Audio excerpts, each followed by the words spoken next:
succeda, Ether? Senda ires sirum sedi adi.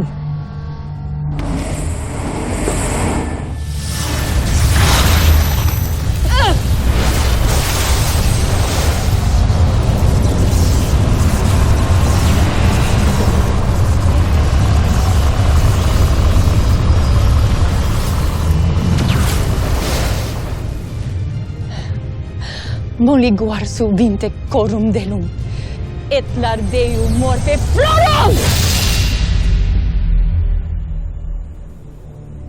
Ether!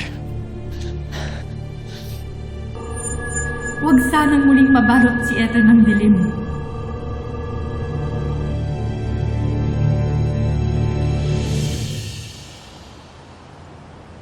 Panginoon, paano kayo nakatitiyak na ibabalik ng Bataluman Ether na yan ng iyong brilyante?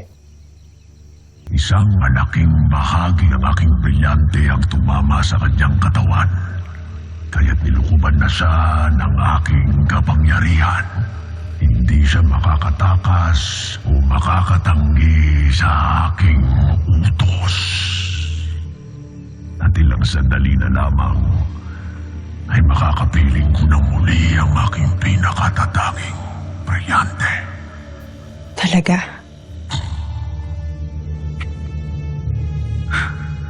Talo na naman si Terra. Kawawa.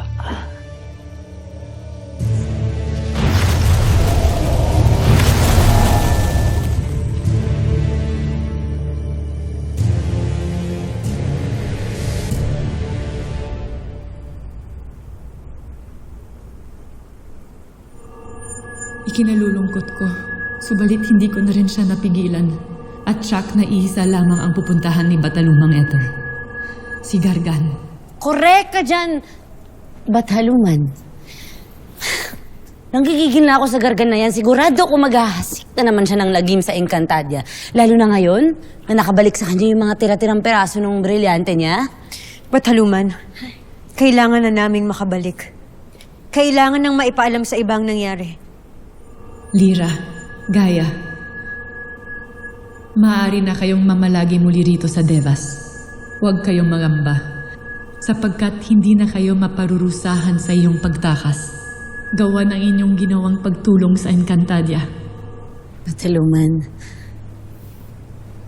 pagtulong po, sana yung gusto namin pagpatuloy pa sa Encantadia.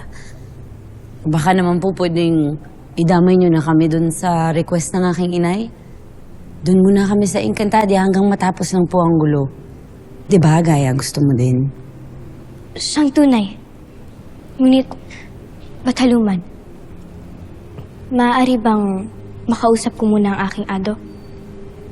Matagal ko na rin siyang hindi nakikita at matagal na rin ako nangungulila sa kanya. Ako rin po, gusto ko rin makita ang aking itay. Kumusta na ang aking ado? Poltre. Subalit hindi muna sa ngayon. Mula nang kayo'y nawala rito'y, marami na rin nangyari na siyang aking ipaliliwanag kapag natapos na ninyo ang iyong misyon sa Encantadia.